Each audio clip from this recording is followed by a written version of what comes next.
একটা সিএনজির দাম হচ্ছে 5 লাখ, ওনারা সিন্ডিকেট করে সিএনজির দাম করছে 30 লাখ। রোগী আছে, রোগীরা মরে গেলে জানতেই পারবেন এটা কোনো জায়গায় আইন আছে?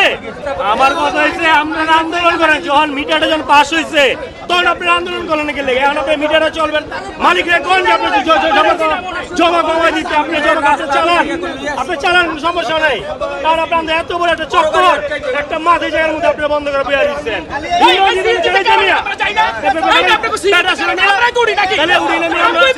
আমি আপনাকে সহযোগিতা আপনাকে করি নাই, অসুবিধা করছি এই মহল্লা নিয়ে সব বিরোধী আপনার সিজিতে কে উঠবো কোন আমার মত পাবলিক যদি না কে উঠবো আর আমার লোকের বাইরে কি শুনেন, কাস্টমার হলো লক্ষ্মী, আমরা তো কাস্টমার আপনি কেন উঠি আর আঙ্গ যদি আপনি বন্ধ করে দেন লোকটা মনে করে আঙ্গ পেট নিয়ে কাজ করতে যাইব না।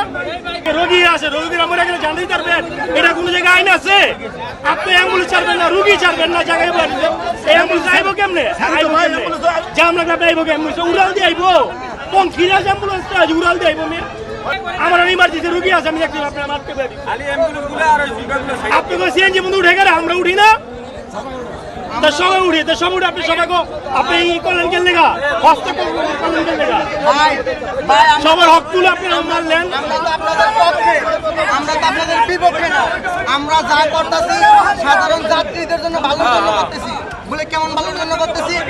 আমরা চাই না যে আমাদেরকে আমাদের সিএনজি ড্রাইভারদেরকে যাত্রীরা বলুক আমরা অমানুষ, আমরা গলাকাটি, আমরা যাত্রী থেকে ভাড়া বেশি নিই, আমরা এটা চাই না। আমাদেরকে সরকার যেভাবে আইন করে দেয় আমরা আইন মানতে বাধ্য। আপনি কি জানেন একটা সিএনজির দাম 28 লাখ 30 লাখ? কোন সুরে কইছে? কোন সুরে কইছে?